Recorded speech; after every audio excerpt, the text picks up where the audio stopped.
నమస్తే, welcome to Nationalist hub. Pakistan occupied Jammu Kashmir, ఈ PoJK అనేది ఎప్పటికీ భారత్లో అంతర్భాగమే. ఈ అంశాన్ని ప్రధాని మోదీ గారు కావచ్చు, రాజ్నాథ్ సింగ్, అమిత్ షా పలు సందర్భాల్లో చెప్పడం జరిగింది. ఇదే అంశాన్ని మరొకసారి యూనియన్ మినిస్టర్ జితేంద్ర సింగ్ గారు కూడా తాజాగా మాట్లాడడం జరిగింది. ఎప్పటికీ మనదే, అలాగే పీఓజేకేతో పాటు COTL, China occupied territories of Ladakh, అవి కూడా అంతర్భాగమే. తిరిగి మళ్ళీ స్వాధీనం చేసుకోవడం జరిగితే గనక అది తప్పకుండా మోదీ అమిత్ షాతోనే, ఈ జోడీతోనే సాధ్యం. ఇప్పుడు గనక చేయకపోతే అది ఎప్పటికీ చేయలేము అనేటువంటి మాటలు మాట్లాడడం జరిగింది. గతంలో పలు సందర్భాల్లో పార్లమెంటు లోపల, పార్లమెంటు బయట కూడా రాజ్నాథ్ సింగ్ మాట్లాడారు, అమిత్ షా మాట్లాడారు, యోగి ఆదిత్యనాథ్ మాట్లాడారు. మరొకసారి ఈ ప్రస్తావన జితేంద్ర సింగ్ నోటి వెంట ఎందుకు వచ్చింది? సమీప భవిష్యత్తులో లేకపోతే రాబోయే 1-2 సంవత్సరాలలో పీఓజేకేకి సంబంధించి ఏమైనా కేంద్రం ఒక ఇనిషియేటివ్ లేదా ఏమైనా చేయబోతోందా అనేటువంటి చర్చ నడుస్తోంది. ఒకటి. రెండోది, ఆర్ఎస్ఎస్ కూడా గ్రౌండ్ లెవెల్లో వర్క్ చేస్తోంది, తన వంతు తను చేయగలిగేదేదో చేస్తోంది. పీఓజేకేని తిరిగి మన అధీనంలోకి తీసుకోవడానికి, స్వాధీనం చేసుకోవడానికి ఆర్ఎస్ఎస్ కూడా తన వంతు పాత్ర ఏదో పోషిస్తోంది అనేటువంటి చర్చ కూడా పొలిటికల్ సర్కిల్స్లో జరుగుతోంది. ఈ 2 అంశాల గురించి మాట్లాడదాం. నాతో జాయిన్ అవుతున్నారు రచయిత, అలాగే సీనియర్ పాత్రికేయులు, విశ్లేషకులు రాకా సుధాకర్ గారు. సుధాకర్ గారు నమస్తే అండి. నమస్తే అండి.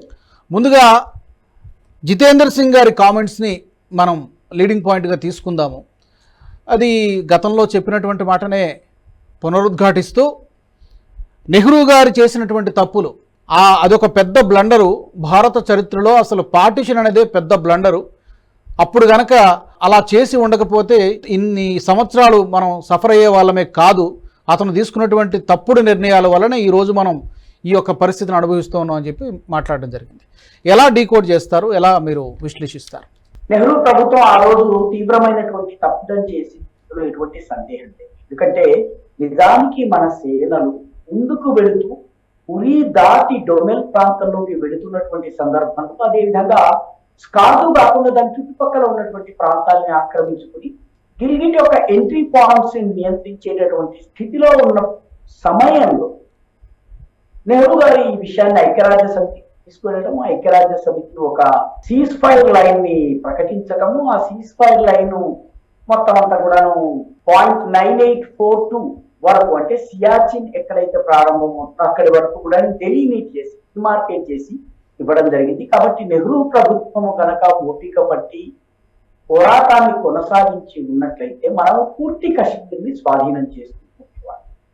కనీసం గిల్గిట్ బల్టిస్తాన్ ప్రాంతం మన చేతుల్లో ఉన్నట్లయితే ఈరోజు అనేక సమస్యలు మనం ఏవైతే ఆ సమస్యలకి పరిష్కారం వచ్చి ఉండేది. ఎందుకంటే ఈరోజు దేశంలో అనుభవిస్తున్న అన్ని సమస్యలకి చైనా పాకిస్తాన్ ఎకనామిక్ కారిడార్, ఇది వాస్తవంగా ఇది అమలులోకి రావాలన్నట్టయితే గిల్గిట్ బల్టిస్తాన్ నుంచి, గుజరాత్ పాస్ నుంచి గిల్గిట్ బల్టిస్తాన్ మీదుగా వెళ్ళాలి. గిల్గిట్ బల్టిస్తాన్ మన అధీనంలో ఉంటే చైనా పాకిస్తాన్ ఎకనామిక్ కారిడార్ అసలు అయ్యేది కాదు. ఇదే విధంగా సింధు నది జలాలు ఏవైతే ఉన్నాయో, ఇది సింధు నది ప్రారంభము మానసరోవర్ ప్రాంతంలో అవుతుంది, కానీ మన లడాక్ ప్రాంతంలో, డీమ్చౌకి ప్రాంతంలో, జన్స్కారీ ప్రాంతంలో ఉన్న తర్వాత అది గిల్గిట్ బల్టిస్తాన్ లోకి వెళ్తుంది. గిల్గిట్ బల్టిస్తాన్ నుంచి మళ్ళీ అది పాకిస్తాన్ లో. కాబట్టి సింధు నదీ జలాల మీద పూర్తి నియంత్రణ వచ్చిండేది. ఈ రకంగా ఆలోచిస్తే నెహ్రూ ఘోరమైన తప్పిదం చేశారు, అందులో ఎటువంటి సందేహం లేదు. ఓకే, అయితే తాజాగా ఆయన ప్రస్తావిస్తూ POJK, POTL, Pakistan occupied territories of Ladakh, అలాగే COTL, China occupied territories of Ladakh, ఇవి మన దేశంలో అంతర్భాగాలే, ఎప్పటికీ అంతర్భాగంగానే ఉంటాయి అని ఆయన ప్రస్తావించడం జరిగింది. దీంతో పాటు ఇది గనక పూర్తిగా మళ్ళీ మన నియంత్రణలోకి తీసుకోవడానికి లేదా స్వాధీనం చేసుకోవాలంటే అది కేవలం ఇప్పుడున్నటువంటి ప్రభుత్వంతోనే సాధ్యము. మోదీ గారు, అమిత్ షా గారు కలిపి ఈ జోడి లేదా ఈ ప్రభుత్వం మాత్రమే చేయగలుగుతుంది. ఇప్పుడు గనక చేయలేకపోతే ఇంకెప్పటికీ జరగదు అనేటువంటి మాటను కూడా ఆయన అనడం జరిగింది. సో దీన్ని ఎలా అర్థం చేసుకోవాలి మనం? అంటే ఈ టర్మ్లో ఏదో ఒకటి చేసి తీరుతారా? ఎందుకంటే చాలా క్లిష్టమైనటువంటి సమస్యను మనం పలు సందర్భాల్లో గతంలో కూడా మాట్లాడుకున్నాం. వాస్తవానికి ఇప్పుడు జరగకపోతే ఇంకెప్పుడు జరగదు అని ఏదైతే ఆయన అన్నారో అలా అని ఉంటే మాత్రం ఆయన తప్పను. ఎందుకంటే ఇప్పుడు కాకపోతే ఇంకెప్పుడు అని మనకి అనిపిస్తూ ఉంటుంది, కానీ చారిత్రకంగా ఆ రకమైన పరిస్థితులు రావడానికి ఒకసారి 50 సంవత్సరాలు పట్టవచ్చు, ఒకసారి 100 సంవత్సరాలు పట్టవచ్చు, ఒకసారి 1000 సంవత్సరాలు పట్టవచ్చు. ఇజ్రాయిల్ యూదులు తమ భూమిని కోల్పోయి తిరిగి తమ భూమికి వచ్చి ఆ భూమిని వాళ్ళు మళ్ళీ ఆక్రమించుకుని యూదుల రాజ్యాన్ని ఇజ్రాయెల్ రూపంలో స్థాపించుకోవడానికి 2000 సంవత్సరాలు.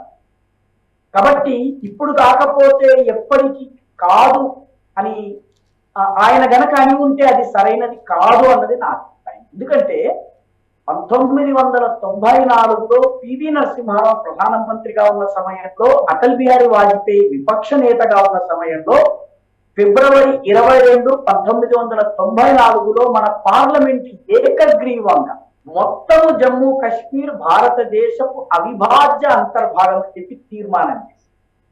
ఈ తీర్మానంలో ఉన్నటువంటి ముఖ్యమైన విషయం ఏంటంటే, మన దేశం నుంచి ప్రస్తుతం పాకిస్తాన్ చెరలో మిగతా దేశాల చెరలో ఉన్నటువంటి భూభాగాల్ని మళ్ళీ మనం తీసుకోవడంలో ఇప్పుడు మిగిలినటువంటి పని. కాబట్టి ఆ భూములను కూడా మేము తీసుకుంటామని 1994లో పివి నరసింహారావు ప్రభుత్వము తీర్మానాన్ని ఆమోదింపజేసింది. అటల్ బిహారీ వాజ్పేయికి మద్దతు పలికారు. మద్దతు పలకడమే కాదు, ఆ తరువాత పార్లమెంటరీ డెలిగేషన్ జెనీవాకు వెళ్లి పాకిస్తాన్ కుట్రల్ని భగ్నం చేయడానికి వెళ్ళింది. పాకిస్తాన్ వాళ్ళు ఆశ్చర్యపోయారు. అటల్ బిహారీ వాజ్పేయి విపక్ష నేత వచ్చి ప్రభుత్వ పక్షపు ప్రతినిధి మండలికి అధ్యక్షుడిగా నాయకుడిగా ఎలా వచ్చాడన్నది వాళ్ళకి ఎవరికి అర్థం కాలేదు. మొత్తానికి పాకిస్తాన్ కుట్రను అలా భగ్నం చేశాం. కాబట్టి మనం ఏదైతే ఇండియా మ్యాప్ ఇస్తాం, మన స్కూళ్లలో, ప్రైమరీ స్కూళ్లలో, డిగ్రీ లెవెల్లో మనం ఏదైతే మ్యాప్ గీస్తామో, మన ఆఫీసుల్లో, ఇళ్లలో పెట్టుకునే భారత్ యొక్క మ్యాప్ లో మొత్తము పాక్ ఆక్రమిత భూభాగము, చైనా ఆక్రమిత భూభాగము కూడా ఉన్నటువంటి కాశ్మీర్ ని మనం పెడతాం. కాబట్టి మన దేశము ఈ భూభాగాన్ని అంతా కూడాను తిరిగి స్వాధీనపరుచుకోవాలన్నటువంటి కృత నిశ్చయంతో ఉంది అన్న విషయంలో సందేహం. ఇప్పుడున్నటువంటి ప్రభుత్వము దాన్ని చేయడానికి వీలున్నటువంటి పరిస్థితులు నెమ్మదిగా అంతర్జాతీయంగా అటువంటి పరిస్థితులు కనుక వచ్చినట్లే ఈ పనిని సాధించడం సులువు. ప్రస్తుతం అంతర్జాతీయ పరిణామాలు ఏ దిశగా వెళ్తున్నాయో వాటిని గమనిస్తే పాక్ ఆక్రమిత భూభాగాలను మన దేశంలో కలుపుకోవడానికి అనుకూలమైన వాతావరణం ఏర్పాటు. అంతవరకు నేను చెప్పగలను. కానీ మోడీ ప్రభుత్వం కాకపోతే ఇంకెప్పటికీ కాదు అన్నటువంటి మాట కనుక జితేంద్ర సింగ్ అని ఉంటే అది పొరపాటుని నా వ్యక్తిగత అభిప్రాయం. అయితే మీరు అన్నట్టుగా గతంతో పోల్చి చూసుకుంటే అక్కడ పిఓజేకేలో కావచ్చు, లేకపోతే బలూచిస్తాన్లో కావచ్చు, పాకిస్తాన్ పరిస్థితి చాలా ఇబ్బందికరంగానే ఉంది. బహుశా ఇది సరైనటువంటి సమయమా కాదనేది కూడా అది కొంత డిబేటబుల్. అయితే భారత్ గనక అలా నిర్ణయం తీసుకుంటే గనక ఇది మాది, ఇది మా భూభాగము, ఇది మేము తిరిగి స్వాధీనం చేసుకుంటామని గట్టిగా నిర్ణయం తీసుకుంటే గనక ఆప్షన్స్ ఏంటి? నేరుగా సైనిక చర్య అలాంటి అది సాహసోపేతం అవుతుందేమో. అది కాకుండా ఇంకేమైనా మన ముందున్నటువంటి ఆప్షన్స్ ఏంటి? తిరిగి మనం దక్కించుకోవాలంటే భారత్ ముందున్నటువంటి ఆప్షన్స్ ఏంటి? వాస్తవానికి ఒక దేశంలో ఉన్నటువంటి నిజానికి ఇక్కడ 3-4 విషయాలు ఉన్నాయి. మొట్టమొదట పాకిస్తాన్ యొక్క రాజ్యాంగం ప్రకారం పాకిస్తాన్ లో 4 రాష్ట్రాలు. ఆ 4 రాష్ట్రాల్లో ఒకటి పంజాబ్, ఒకటి సింధ్, ఒకటి బలూచిస్తాన్, ఒకటి ఖైబర్ పఖ్తూన్వా. ఇవి కాకుండా ఫెడరల్లీ అడ్మినిస్టర్డ్ ట్రైబల్ ఏరియాస్ ఉన్నాయి, ఫాటా అంటారు. ఈ 4 రాష్ట్రాలు ఫాటా, ఇది మాత్రమే పాకిస్తాన్ మ్యాప్. ఈ ఆక్రమిత జమ్మూ కాశ్మీర్, గిల్గిట్ బల్టిస్తాన్, ఈ 2 ఏవైతే ఉన్నాయో వీటిని పాకిస్తాన్ ఇండిపెండెంట్ దేశంగా, ముఖ్యంగా ఆ పాక్ ఆక్రమిత జమ్మూ కాశ్మీర్ ప్రాంతం ఏదైతే ఉందో దాన్ని తన భూభాగంగా చూపిస్తుంది. గిల్గిట్ బల్టిస్తాన్ నార్దర్న్ ఏరియాస్ గా చూపిస్తుంది. కాబట్టి ఈ భూమిని మొట్టమొదట మనం గమనించాల్సిన విషయం ఏంటంటే పాకిస్తాన్ దీనిని తన భూమిగా ఇప్పటి వరకు క్లెయిమ్ చేయదు. ఆజాద్ కశ్మీర్ గవర్నమెంట్ అంటే గమనించాల్సిన విషయం ఏంటంటే దీన్ని ఆజాద్ కశ్మీర్ అంటుంది, ఇండిపెండెంట్ కశ్మీర్ అంటుంది. అదొక ప్రత్యేకమైన దేశము, దానికి ఒక ప్రధానమంత్రి ఉన్నారు, దానికి రకరకాల అసెంబ్లీలు ఉన్నాయి, మిగతా వ్యవస్థలు ఉన్నాయి, వాళ్ళ హైకోర్టు ఉంది. పూర్తి స్వతంత్ర వ్యవస్థ ఉన్నట్టుగా చూపిస్తూ భూటాన్కి భారతదేశం ఏ రకంగా రక్షణ కల్పిస్తుందో ఆజాద్ కాశ్మీర్కి మేము అలా రక్షణ కల్పిస్తున్నామని పాకిస్తాన్ వాదిస్తుంది. కాబట్టి ఇక్కడ గమనించాల్సిన విషయం ఏంటంటే పాకిస్తాన్ ఇప్పటి వరకు పాక్ ఆక్రమిత జమ్మూ కాశ్మీర్ ని తన భూభాగంగా ప్రకటించింది. అది ఇండిపెండెంట్ అని ప్రకటించింది. రెండవది, ఐక్యరాజ్య సమితి గనక తీర్పుని గనక ఇచ్చినట్లయితే అది ఒకవేళ అది ఏ రకంగా తీర్పిస్తే ఆ రకంగా చేస్తామని చెప్పి పాకిస్తాన్ అంటుంది. కాబట్టి మొట్టమొదటి అంశం ఏంటంటే పాకిస్తాన్ ఇప్పటి వరకు ఆ భూమిని తన భూమిగా ప్రకటించలేదు, ప్రకటించుకునే సాహసం చేయదు. ఇది మొట్టమొదటి విషయం. అయినప్పటికీ పాకిస్తాన్ ఏం చేసిందంటే గిల్గిట్ బల్టిస్తాన్ లోని 5,500 చదరపు కిలోమీటర్ల భూభాగాన్ని షక్స్గావ్ వ్యాలీ అంటారు. ఈ షక్స్గావ్ వ్యాలీని చైనాకి దత్తత ఇచ్చింది. ఆ ఒప్పందంలో కూడా ఏం రాసిందంటే చైనాకి లీజ్ ఇచ్చినటువంటి చైనాకి ధారాదత్తం చేసింది.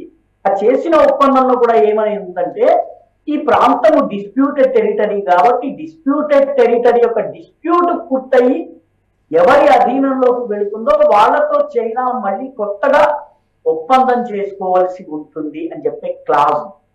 కాబట్టి పాకిస్తాన్ అది తన భూభాగంగా ప్రకటించదు అఫీషియల్ గా. రెండవది, కాబట్టి జమ్మూ కాశ్మీర్ ప్రజలలో భారత్లో కలవాలన్నటువంటి ఆక్రమిత ప్రాంతాల ప్రజల్లో ఇండియాలో కలవాలన్నటువంటి కోరిక పెరగదు. సైనిక ఆప్షన్ ఒకటి ఉంది, సైనిక option, military option is already there. అయితే రెండవది, మిలిటరీ ఆప్షన్ తో పాటు స్థానిక ప్రజల్లో ఆ రకంగా భారత్ తో విలీనం కావాలన్నటువంటి కోరిక ఉందా లేదా అన్నది ముఖ్యమైన విషయం. అది ఎలా తెలుస్తుంది అంటారు? ఆ ప్రజలలో ఏమనుకుంటున్నారు అనేటువంటి విషయం ఎలా తెలుస్తుంది? అక్కడ ప్రజలు ఏమనుకుంటున్నారు అన్నటువంటి విషయంలో మనకి ఖచ్చితమైనటువంటి తెలుసుకునేటటువంటి వీలు లేదు. అంటే అక్కడ ఉన్నటువంటి ప్రభుత్వాలు, కీలుబొమ్మ ప్రభుత్వాలు, గిల్గిట్ బల్టిస్తాన్ కావచ్చు, మీర్పూర్ ముజఫరాబాద్ ఏదైతే పాకాక్రమిత జమ్మూ కాశ్మీర్ అని చెప్తారో ఆ ప్రాంతం కావచ్చు, ఇక్కడ ఉన్నటువంటి ప్రభుత్వాలు కీలుబొమ్మ ప్రభుత్వం. ప్రజలు ఉద్యమాలు చేసేది కూడా దేని గురించి చేస్తున్నారంటే ఇండియాలో ఇంత డెవలప్మెంట్ కనిపిస్తోంది, సరిహద్దు అటువైపు మాకు రోడ్డు లేవు, స్కూళ్ళు లేవు, హాస్పిటల్స్ లేవు అని, లేకపోతే పాకిస్తాన్ మాకు సవతి తల్లి చూస్తుంది, పక్కనే పంజాబ్ ఉన్న మమ్మల్ని చదువుకోవడానికి కరాచీ దాకా పంపుతున్నారు. ఈ అంశాల మీదే వాళ్ళు ఎక్కువగా ఉద్యమాలు చేస్తున్నారు. ఉద్యోగాలు, ఉపాధి విషయంలో వచ్చేటప్పటికి మాకు ఎటువంటి ప్రాధాన్యత, ప్రైమసీ ఇవ్వడం లేదు. అదేవిధంగా మన దేశంలో ఆర్టికల్ 370 2019 లో మనం తీసేశాము, పాకిస్తాన్ లో 1970s లోనే తీసేశాము. అంటే 370 లేదు అని అలాంటి ప్రత్యేకమైనటువంటి పౌరసత్వానికి సంబంధించినటువంటి చట్టాలని తొలగించేసి పాకిస్తాన్ లో ఉన్న వాళ్ళు ప్రతి వాళ్ళు పిఓజేకేలోకి వెళ్లి ఆస్తులు కొనుక్కునేలాగా వీలు కల్పించారు. కాబట్టి ఇప్పుడు చాలా పిఓజేకే ప్రాంతాలలో పాకిస్తానీ పౌరులు. తమాషా ఏంటంటే నవాజ్ షరీఫ్ తనను తాను పిఓజేకి చెందిన వాడు ఎక్కడైనా పంజాబీ. ఆయన భూములు ఇక్కడ కొనుక్కుని ఆస్తులు కొనుక్కుని ఇక్కడ ఇల్లు కట్టుకున్నాడు. పంజాబ్ ప్రాంతంలో ఆయనకి ఇల్లు ఉంది, అది వేరే విషయం. కానీ ఈయన కశ్మీరీ మూలానికి చెందిన ముస్లింగా చెప్పుకుంటాడు. అంటే ఈ రకంగా ప్రజల నుంచి తిరుగుబాటు వస్తోందా అన్నది ఒక ప్రధాన ప్రాతిపదిక. మూడవ ముఖ్యమైనది ఏంటంటే పాకిస్తాన్ కనుక ముక్కలుగా చీలిపోయింది. ఉదాహరణకి బలూచిస్తాన్ లో ఇప్పుడు వేర్పాటువాద ఉద్యమం చాలా ఉధృతంగా నడుస్తోంది. 80% ఆఫ్ బలూచిస్తాన్ లోపల పాకిస్తాన్ ప్రభుత్వం పనిచేయడం, పాకిస్తానీ మిలిటరీ 2-3 ప్లేసెస్ కి మాత్రమే పరిమితమైంది. ఖైబర్ పఖ్తూన్వాలో ప్రజలు తిరుగుబాటు చేస్తున్నారు. అక్కడ అసలు ఏ రకమైనటువంటి సానుకూలత లేదు పాకిస్తాన్ కి. సింధ్ ప్రాంతంలో కూడా ఇదే రకమైనటువంటి తిరుగుబాటు కొనసాగుతుంది. అంత ఉధృతంగా కాదు కానీ సింధ్ ప్రాంతంలో కూడా సింధీ ప్రజలకు అన్యాయం జరుగుతుంది అన్నటువంటి వాదన. కాబట్టి ఈ 3 రాష్ట్రాలు గనక వేరై బలూచిస్తాన్ వేరుపడి ఈ ఖైబర్ పఖ్తూన్వా ప్రాంతంలో గనక తిరుగుబాటు వస్తే, ఒకవేళ కనుక పాక్ ప్రభుత్వం బలహీనమైపోయినట్లయితే ఆ పరిస్థితుల్లో ఈ పాక్ ఆక్రమిత భూభాగాలలో ఉన్నటువంటి ప్రజలు భారత్ వైపు రావాలని నిర్ణయించుకునేటటువంటి పరిస్థితి వస్తుంది. లేకపోతే దాన్ని కంట్రోల్ చేసే పరిస్థితిలో పాకిస్తాన్ ఉండకపోవచ్చు. ఆ సమయంలో భారతదేశం వాటిని తమ అధీనంలో తీసుకోవడానికి వీలుంటుంది. సైనిక చర్య వరకు ప్రపంచంలో యుద్ధాలు ఇప్పుడున్నటువంటి పరిస్థితుల్లో యుద్ధం ద్వారా సమస్యల పరిష్కారం కాదు. యుద్ధం ద్వారా సమస్య పరిష్కారం అయి ఉంటే 3 వారాల లోపల జెలెన్స్కీని ఓడించి ఉండేవాడు. జెలెన్స్కీ 3 ఏళ్ల పాటు నిలబడిన అమెరికా సహాయం ఉన్నప్పటికీ 3 ఏళ్ల పాటు పోరాటం చిన్న విషయం కాదు. అదేవిధంగా అమెరికా అంతటి దేశం సహకరించిన రష్యాని కొట్టలేకపోతుంది. కాబట్టి war is not the solution. మీకు ఇంకొక ఉదాహరణ ఇస్తాను రాజు గారు. అంత పెద్ద చైనాకి తూర్పు వైపున ఒక చిన్న బియ్యం గింజంత ద్వీపం ఉంది, దాని పేరు తైవాన్. ఈ తైవాన్ అంత కలిపి తైవాన్ కి చైనాకి మధ్య దూరం 100 కిలోమీటర్స్. సముద్రంలో ఈ 2 దేశాల మధ్య డిస్టెన్స్ ఏదైతుంది ఇది అబౌట్ 100 కిలోమీటర్స్. 100 కిలోమీటర్స్ దూరంలో ఉన్నటువంటి ఈ వడ్ల గింజంత చిన్న దేశాన్ని చైనా 1948 నుంచి ఇప్పటి వరకు ఆక్రమించుకోలేకపోయింది. కాబట్టి చైనా మనకన్నా బలవంతురాలైనటువంటి చైనా వేరేంత తైవాన్ని ఎందుకు ఆక్రమించుకోలేకపోతుందన్నది కూడా మనం ఆలోచించాలి. నిజంగా చేయగలిగి ఉంటే ఈ పాటికి చేసిండేది. చైనా ఫైట్ చేసిన చిట్ట చివరి యుద్ధం ఎప్పుడు తెలుస్తుందంటే 1979లో వియత్నాంతో యుద్ధం చేసింది చైనా. ఆ యుద్ధంలో చైనా గెలవలేదు, ఓడిపోలేదు, కానీ గెలవలేదు. కాబట్టి గమనించవలసిన విషయం ఏంటంటే యుద్ధము సైనిక చర్య ప్రస్తుత సమాజంలో పరిష్కారానికి దోహదపడవు. అది ఆప్షన్ కాదు. నుంచి ఆ భావన రావడము, దానికి అనుగుణంగా ఈ దేశంలో ఉన్నటువంటి వాళ్ళని సమాయత్తం చేయడము, భూభౌగోళిక జియోపొలిటికల్ సిచ్యువేషన్ అనుకూలించిన సమయంలో ఆ రకమైనటువంటి పరిస్థితులు వచ్చినటువంటి సమయంలో ఈ ప్రాంతాన్ని భారతదేశంలో విలీనం చేసుకోవడం అనేది సాధ్యమవుతుంది. దానికి 5 సంవత్సరాలు పట్టొచ్చు, 10 సంవత్సరాలు పట్టొచ్చు, 20 సంవత్సరాలు పట్టొచ్చు. నేను అందుకనే మోదీ ప్రభుత్వం లేకపోతే ఇంకెప్పటికీ కాదు అని జితేంద్ర సింగ్ అన్నట్లయితే అది తప్పు అని నేను అనడానికి కారణం. ఇకపోతే రెఫరెండం అనేటువంటి మాట పాకిస్తాన్ తరచుగా వాడుతూ ఉంటుంది. అక్కడ ప్రజల అభిప్రాయాలను తీసుకోండి, ఏముందో తెలిసిపోతుందని చెప్పి పదే అంతర్జాతీయ వేదికలపై కూడా మాట్లాడుతూ ఉంటుంది. ఇందాక మీరు అన్నట్టుగా పాకిస్తాన్ వాళ్ళు చాలామంది వచ్చి అక్కడ ఉన్నారు కాబట్టి ఆ ధీమాతో అలా అంటుందా? రెఫరెండం సాధ్యాసాధ్యాలేంటి? వాస్తవానికి ఈ రెఫరెండం అనేది పాచిపోయినటువంటి పదార్థం అండి. ఎందుకంటే ఈ రెఫరెండం ఐక్యరాజ్య సమితి 2 దేశాలు, ముఖ్యంగా భారతదేశం నెహ్రూ గారి దయ వల్ల మనం ఐక్యరాజ్య సమితిలో కాశ్మీర్ తీసుకెళ్ళినప్పుడు ఐక్యరాజ్య సమితి రెఫరెండం కి 3 కండిషన్స్ విధించింది. ఈ 3 కండిషన్స్ కూడా సీక్వెన్షియల్, ఆ ఆర్డర్ లో జరగాలి పనులు. ఆ ఆర్డర్ లో జరిగిన తరువాత మాత్రమే రెఫరెండం నిర్వహించాలి. మొట్టమొదటిది ఏంటి? పాకిస్తాన్ తాను ఆక్రమించిన భూభాగాల నుంచి బయలుదేరడం. రెండవది ఏంటి? భారతదేశము యావత్ కశ్మీర్ లో భద్రత కోసం తన సైన్యాన్ని దింపాలి. మూడవ కండిషన్ ఏంటి? ఈ 2 కండిషన్లు అయిన తరువాత ఒక శాంతియుత వాతావరణంలో రెఫరెండం జరగాలి. సీక్వెన్షియల్, మొట్టమొదట పాకిస్తాన్ వైదొలగాలి. రెండవది భారతదేశం సైన్యము మొత్తం కశ్మీర్ లో శాంతి భద్రతల పరిరక్షణ కోసం తన గుప్పెట్లోకి తీసుకోవాలి. మూడవది రెఫరెండం జరగాలి. రెఫరెండం జరగడానికి ముందున్నటువంటి ఈ 2 ప్రీ కండిషన్స్ పూర్తయిన తర్వాత మూడవ ఐక్యరాజ్య సమితి ఏదైతే తీర్మానం పాస్ చేసిందో ఆ తీర్మానంలోని చాలా మంది తీర్మానాన్ని అసలు చదవలేదు. పాకిస్తానీ చదవలేదు, మన భారతదేశంలో ఉన్న పాకిస్తానీ సమర్థకులు కూడా చదవలేదు.